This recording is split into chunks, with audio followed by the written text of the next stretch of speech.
महाराष्ट्राच्या राजकीय पटलावर पुन्हा एकदा भूकंप घडवणारी बातमी समोर आली आहे। शिवसेना शिंदे गटाचे नेते आणि राज्याचे पाणी पुरवठा व स्वच्छता मंत्री गुलाबराव पाटील यांनी शिवसेना खासदार आणि ठाकरे गटाचे प्रवक्ते संजय राऊत यांच्यावर गंभीर आरोप केले आहेत। 2022 मध्ये शिवसेनेत झालेल्या फुटीमागे संजय राऊतच मुख्य सूत्रधार होते आणि त्यांनीच पक्ष हायजॅक करण्याचा प्रस्ताव एकनाथ शिंदेंसमोर मांडला होता, असा धक्कादायक दावा पाटील यांनी केला आहे। या वक्तव्याने राजकीय वर्तुळात खळबळ उडाली असून ठाकरे गट आणि शिंदे गट यांच्यातील शाब्दिक युद्ध आणखी तीव्र होण्याची शक्यता आहे। चला या प्रकरणाचा सविस्तर तपशील जाणून घेऊया आजच्या व्हिडिओमध्ये। नमस्कार, मी नील सोनार, तुम्ही पाहत आहात बोल एमएन। 2022 मध्ये शिवसेनेत मोठी फूट पडली तेव्हा एकनाथ शिंदे यांनी बंड पुकारत पक्षातील अनेक आमदारांना सोबत घेऊन स्वतंत्र गट स्थापन केला। यामुळे उद्धव ठाकरे यांच्या नेतृत्वाखालील शिवसेनेला मोठा धक्का बसला। पण आता या फुटीमागील एक आश्चर्यकारक सत्य समोर आलं आहे। मूळ ही शिवसेना उभाटा पार्टी संपवणारा एकमेव महामंडलेश्वर माणूस कोणी असेल तर तो राऊत आहे। ते जळगावमध्ये येऊन माझ्यावर भुकते। त्याला म्हणलं तर आम्ही 5 उभे होतो, आम्ही 5 फुटलो असं त्यांचं म्हणणं आहे। पण आम्ही 5 तर शिवसेनेबरोबरच होतो। ते तिथे येऊन आमच्या पाडण्याची धमकी देऊन गेलं। आम्ही 5चे 5 पुन्हा निवडून आलो। मेन याला माणसं मिळाली नाही, हे कार्टून आमच्या मतावर खासदार झालं। ऑलरेडी हे साधं नगरसेवक सुद्धा झालेलं नाही। आणि आज एकनाथ शिंदे साहेबांवर ते टीका करायला निघाले। साहेब, आम्ही तुमच्या मागे कार्यकर्ते म्हणून पहिले उभे होतो, आताही उभे होतो। आम्ही मंत्रिपदाचा विचार केला नाही, आम्ही आमदारकीचा विचार केला नाही, आम्ही एकच विचार केला की भगवा कोण तेवढ ठेवतोय।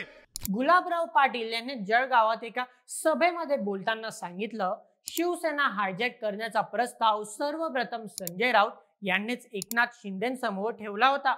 राऊतांनीच पक्षातील काही नेत्यांना सोबत घेऊन शिवसेना आपल्या ताब्यात घेण्याची योजना आखली होती। पण शिंदेंना हा प्रस्ताव नकारला आणि नंतर स्वतःच्या नेतृत्वाखाली बंडाचा निर्णय घेतला। पाटील यांनी पुढे स्पष्ट केले की संजय राऊतांना पक्षातील 30 ते 35 आमदारांचा विरोध होता, त्यामुळे त्यांचा हा प्लॅन यशस्वी होऊ शकला नाही। जर शिंदेने राऊतांचा प्रस्ताव मान्य केला असता तर आज राऊत शिवसेना फुटीचे पहिले नेते म्हणून समोर आले असते।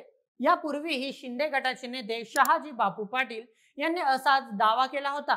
त्यांनी म्हटलं होतं की संजय राऊतांना गुवाहाटीला जायचं होतं, पण त्यांचा प्लॅन फसला। या दोन्ही नेत्यांच्या वक्तव्याने राऊतांच्या भूमिकेवर प्रश्नचिन्ह निर्माण झाला आहे। गुलाबराव पाटील यांनी आपल्या आरोपांना आणखी बळकटी देताना सांगितलं, अयोध्येला गेल्यावर राऊतांनीच पक्ष हायजॅक करण्याची भाषा केली होती। त्यांनी एकनाथ शिंदेंना या योजनेचा भाग होण्यासाठी राजी करण्याचा प्रयत्नही केला, पण शिंदेंनी ती संधी नकारली आणि स्वतःच्या मार्गाने पुढे जाण्याचा निर्णय घेतला। पाटील यांनी हेही नमूद केलं की राऊतांच्या या योजनेची माहिती पक्षातील काही नेत्यांना होती, पण ती त्यावेळी उघड झाली नाही। परंतु एका जुन्या व्हिडिओमध्ये संजय राऊत यांनी शिंदे बद्दल एक खुलासा केला, जो या प्रकरणाला एक नव्या दिशेने घेऊन जात आहे। आता तो बघूया। एकनाथ शिंदे हा माझा अत्यंत जवळचा मित्र। तो मला सांगत होता माझ्याबरोबर चल म्हणून। मी म्हटलं तू पण जाऊ नकोस, तुम्ही कशा करता जाताय? पण म्हणजे तुम्हाला माहिती होतं ते जाणार? हो, ते घाबरूनच गेले ना। मला ते म्हणाले की आमचं तुरुंगात जायचं वय नाही। या आरोपांनी शिवसेना ठाकरे गटात खळबळ उडाली आहे। संजय राऊत हे उद्धव ठाकरे यांचे अत्यंत विश्वासू सहकारी मानले जातात। शिवसेनेचं मुखपत्र सामनाच्या माध्यमातून आणि पत्रकार परिषदांमधून त्यांनी शिंदे गटावर सातत्याने हल्लाबोल केला आहे।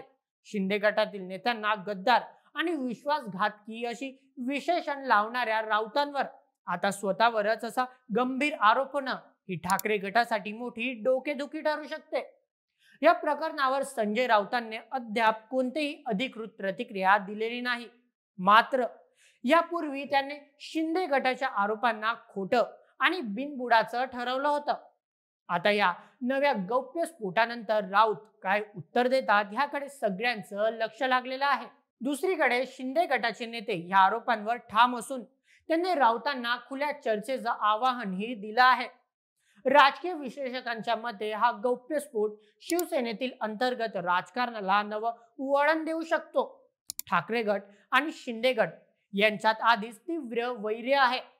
आता या नव्या आरोपांमुळे दोन्ही गटांमधील शाब्दिक युद्ध आणखी तीव्र होण्याची शक्यता आहे. याचा परिणाम आगामी स्थानिक स्वराज्य संस्थांच्या निवडणुकांवरही होऊ शकतो. शिवसेनेच्या कार्यकर्त्यांमध्येही या आरोपांमुळे संभ्रम निर्माण होण्याची शक्यता नकारता येत नाही. शिवसेनेच्या फुटीचं प्रकरण सध्या सर्वोच्च न्यायालयातही प्रलंबित आहे. पक्षाचं नाव, चिन्ह आणि नेतृत्व यावरून दोन्ही गटांमध्ये कायदेशीर लढाई सुरू आहे. अशा वेळी गुलाबराव पाटील यांचा हा दावा राजकीय आणि कायदेशीर दृष्ट्या कितपत परिणामात्मक ठरेल हे पाहणं महत्वाचं आहे. गुलाबराव पाटील यांच्या या खळबळजनक गौप्यस्फोटाने महाराष्ट्राच्या राजकारणात पुन्हा एकदा भूकंप घडवला आहे. संजय राऊत खरंच शिवसेना हायजॅक करण्याच्या योजनेत सामील होते का, की हा शिंदे गटाचा राऊत आणि ठाकरे गटाची प्रतिमा डगाळण्याचा प्रयत्न आहे? या प्रश्नांची उत्तरं अद्याप अस्पष्ट आहेत. पण एक गोष्ट मात्र स्पष्ट आहे की या आरोपांनी शिवसेनेच्या दोन्ही गटांमधील तणाव आणखी वाढवला आहे. संजय राऊत यांच्या प्रतिक्रियेकडे आणि या प्रकरणाच्या पुढील वळणाकडे सगळ्यांचं लक्ष लागलं आहे. हा राजकीय ड्रामा पुढे काय वळण घेतो हे पाहण्यासाठी आमच्याशी जोडलेले राहा आणि अशाच व्हिडिओसाठी सबस्क्राईब करायला विसरू नका. बोल एमएच आपल्या युट्यूब चॅनलला.